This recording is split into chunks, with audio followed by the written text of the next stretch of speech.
پہلی حدیث جامعہ ترمذی میں ہے، انٹرنیشنل نمبرنگ کے مطابق 3735.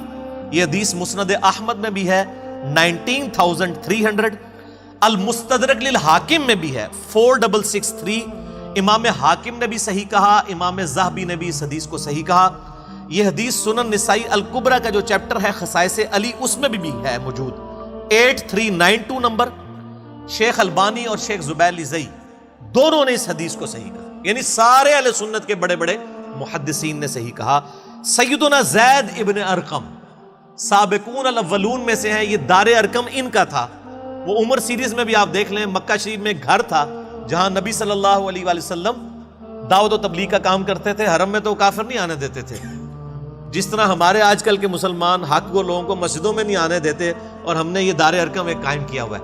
زید ابن ارقم روایت کرتے ہیں، اول من اسلم علی، پہلا شخص جس نے اسلام قبول کیا وہ علی ہے رضی اللہ تعالیٰ عنہ وعلیہ السلام.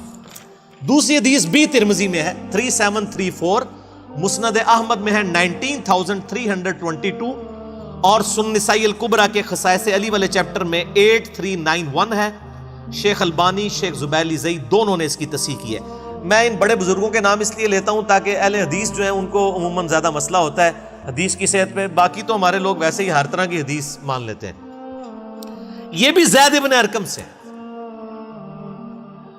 اور غدیر خم کی حدیث کے راوی بھی زید ابن ارقم ہے. یہ بڑا امپورٹنٹ صحابی ہے. زید ابن ارقم کہتے ہیں، اول من سلم علی رسول اللہ صلی اللہ علیہ وآلہ وسلم علی، پہلا شخص جس نے نبی صلی اللہ علیہ وآلہ وسلم کی مائیت میں نماز ادا کی وہ علی، پہلا شخص. تیسری حدیث المستدرک للحاکم میں ہے، انٹرنیشنل نمبر کے مطابق 6121. امام حاکم اور امام ذہبی نے صحیح بخاری اور صحیح مسلم کی شرط پہ اس حدیث کو صحیح کہا، اور اس کے راوی ہیں قیس بن ابی حازم تابعی المتوفى 90 ہجری. اس بندے کا نام آپ نے یاد رکھنا ہے، قیس بن ابی حازم. یہ حدیث میں ورڈ بائی ورڈ آپ کو پڑھ کے سناتا ہوں، اس کی لذت ہی اس صورت میں ہے. یہ المستدرک للحاکم میرے پاس ہے، یہ پڑھی ہوئی نہیں ہے، پڑھی ہوئی بھی ہے. اس میں سے ورڈ بائی ورڈ المستدرک للحاکم انٹرنیشنل نمبر ہے 6121. یہ بریلویوں نے شائع کی ہے اور انٹرنیشنل نمبرنگ کے اوپر کی ہے. اس کا PDF بھی اویلیبل ہے، ہم JPG انشاءاللہ اس کے اندر ڈال دیں گے. قیس بن ابی حازم کہتے ہیں کہ میں مدینہ شریف میں تھا. ایک دفعہ کا ذکر ہے کہ میں بازار میں جا رہا تھا. میں ایک بازار مدینہ شریف کا جس کا نام انہوں نے اس میں لکھا ہے احجاز زیت، اس بازار میں تھا. میں نے دیکھا ایک شخص سواری پر سوار تھا، کافی سارے لوگ اس کے گرد جمع تھے. وہ شخص سیدنا علی کو گالیاں دے رہا تھا، سب و شتم کر رہا تھا. میں بتا رہا ہوں یہ صحابہ کا دور ہے. اسی اسنا میں سیدنا سعد ابن ابی وقاص وہاں تشریف لائے. سعد ابن ابی وقاص آخری صحابی ہیں بدری جو فوت ہوئے 56 ہجری میں حضرت معاویہ رضی اللہ تعالیٰ عنہ کے دور میں. مراد یہ ہے کہ حضرت معاویہ کے دور کے اندر کی یہ بات ہے، بعد کی نہیں، یزید کا زمانہ نہیں ہے، کیونکہ وہ 56 ہجری میں فوت ہوئے اور حضرت معاویہ فوت ہوئے 60 ہجری میں. وہ وہاں پر کھڑے ہو گئے، لوگوں سے پوچھا کیا ہوا. لوگوں نے بتایا کہ یہ آدمی علی ابن ابی طالب کو گالیاں دے رہا ہے. حضرت سعد آگے بڑھے، لوگوں نے ان کو راستہ دیا. حضرت سعد اس کے قریب آئے اور فرمایا، ارے تو علی کو گالیاں دے رہا ہے، کیوں دے رہا ہے؟ کیا علی سب سے پہلا مسلمان نہیں ہے؟ کیا وہ رسول اللہ کے پیچھے نماز پڑھنے والا پہلا شخص نہیں ہے؟ کیا وہ سب سے زیادہ دنیا سے بے رغبت نہیں ہے؟ کیا وہ سب سے زیادہ علم رکھنے والا نہیں تھے؟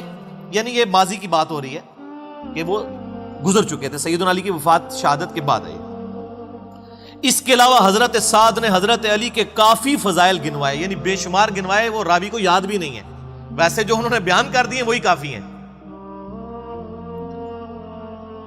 پھر وہ آگے یعنی مزید بیان کرنے لگے کہ کیا علی ابن ابی طالب رسول اللہ کے داماد نہیں تھے؟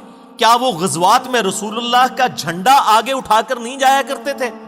اس کے بعد حضرت سعد نے قبلہ رو ہو کر ہاتھ بلند کر کے یوں دعا کی، اے اللہ یہ شخص تیرے اولیاء میں سے ایک ولی کو گالیاں دے رہا ہے.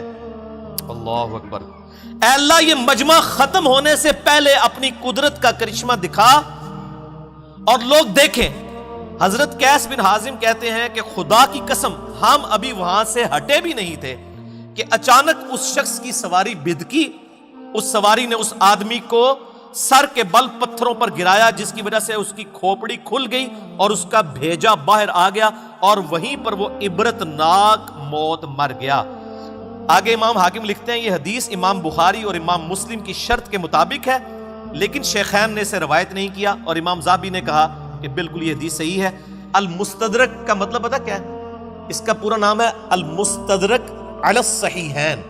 بخاری اور مسلم کی چھوٹی ہوئی حدیثیں جو انہوں نے بیان نہیں کی تھی اسی شرط میں اس کتاب کے اندر ہے اور امام حاکم نے بھی تصحیح کر دی. تو یہ میرے بھائیوں حدیث تھی. اس میں بھی آ گیا کہ سیدنا علی نے سب سے پہلے اسلام قبول کیا, سب سے پہلے نماز پڑھی, سب سے زیادہ علم والے تھے, نبی صلی اللہ علیہ وآلہ وسلم کا جھنڈا آگے اٹھا کے چلنے والے تھے اور داماد رسول تو تھے. آل محمد جو ہے وہ اولاد علی ہے رضی اللہ عنہ اجمعین وعلیکم السلام.